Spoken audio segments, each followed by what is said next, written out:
Thank you. There's some friends actually of Jonathan, some friends of mine that are here tonight. Thank you, friends. All you parents, it's nice to see, you know, the kids, and then you see the parents, and you're like, oh, okay, that makes sense.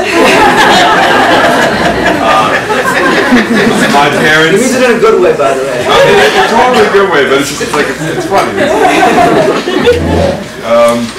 Chavrusas, all the dedicated chavrusas, especially my dedicated chavrusa, David Schachter, is in the back there. He's also hosts a Friday night meal, and so anyone wants to arrange that. Fellow RJXers, thank you rabbis, and finally the Finkelman family for sponsoring this event in memory of Jonathan. For reasons I can't get into detail about now because of time, I am the person who I am today because of meeting Jonathan Finkelman, who passed away at the age of 16 on the first night of Hanukkah, almost 6 years ago. Tonight I want to talk to you about three things: community, being Jewish, and who Jonathan was and what we can learn from him.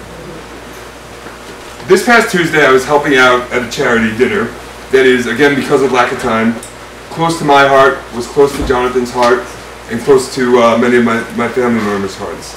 The charity is called Akiva. Tikva, in short, is an orphanage in Odessa, Ukraine, that encompasses really full support for the Jewish community of Odessa. My job was simple. I actually have it. Print up a sign that said Oleg, and wait for international rivals at JFK for 4 of the orphans from Odessa who were being flown in to speak at the event. And so I get to JFK International Rivals, holding up a sign that says Oleg, sitting there like, you know, like one of those taxi drivers, you know, waiting for Oleg.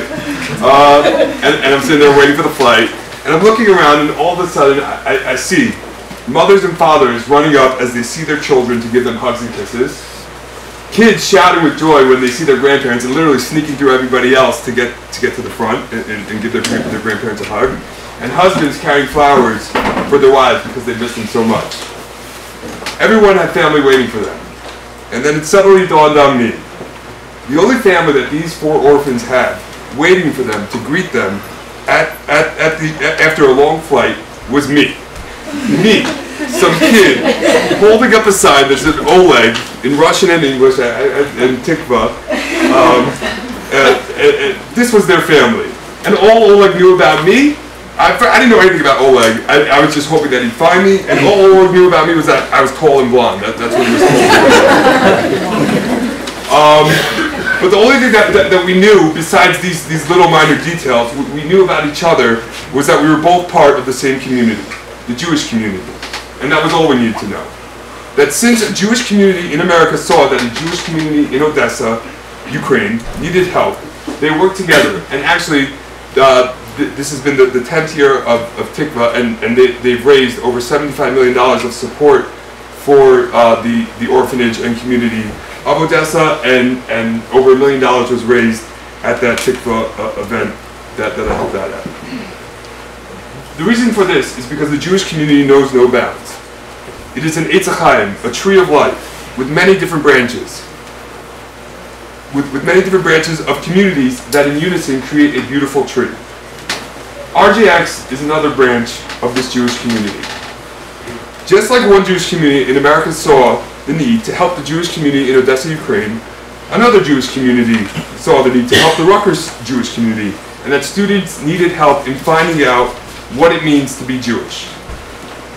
And that is what it means to be Jewish, to be part of the Jewish community, to participate, enjoy, and add to all the different branches that the community has to offer. In Judaism, in the Bible, it says, Ki ish echad b'lev echad, that Jews are one man, one heart. I believe that this one man, one heart is the Jewish community. And now, a little bit about Jonathan. Jonathan was an amazing human being. He was honest to a fault, mature beyond his years, and truly a special person. Jonathan was actually also like a lot of you RJXers in this room. He actually came up from Texas to live with family in Highland Park to learn more about Judaism and what it was all about. And like many of you, he quickly embraced the Highland Park community, and the community embraced him. He began to love many of the same first things that fellow RJXers begin to love about being Jewish. On Shabbos, afternoon, we would go down to his room to hang out and knock on his door to wake him up from his nap. He'd scream back in his southern Texan accent, "What are y'all doing? So you know Shabbos is a day of rest?" And being from the South, Jonathan loved cholent and all the big meals that came along with Shabbos. But I don't want you to think that all Jonathan did was eat and sleep. So I'd like to add that he also spent time learning one-on-one, or as many of you RJXers have come to know, chavrusa, with a rabbi, and was in the local Jewish day school with me and some of the kids here. In short, Jonathan really did love the Highland Park Jewish community and all that it taught him. Just like you fellow RJXers have experienced that same love this past semester, and some of you for many past years. To close, I heard a great quote last week from Sir Rabbi Jonathan Sachs, Chief Rabbi of England or London, I'm not sure. He said, quote, "Good leaders inspire followers, great leaders inspire other leaders." Jonathan passed away at a young age, but he was without a doubt a great leader. And hopefully, with his inspiration, I will step up and be a good leader and encourage everyone in this room, not just RJXers, but parents, rabbis, chavrusas, to continue their involvement with their Jewish community, wherever that is, because that is what it means to be Jewish. When we were organizing, when I was talking to Alan's dad at that Tikva dinner about him wanting to do something on Hanukkah for Jonathan, he wrote back to me and Rabbi Lewis in an email. In a few words, all he said was this. He said, you know, just learn a little Torah, and quote, Jonathan would smile upon you. I know that just like Jonathan, I am proud of all that we have accomplished at Sinai this semester, and all that we will accomplish in the coming semesters and coming life, together as a Jewish community.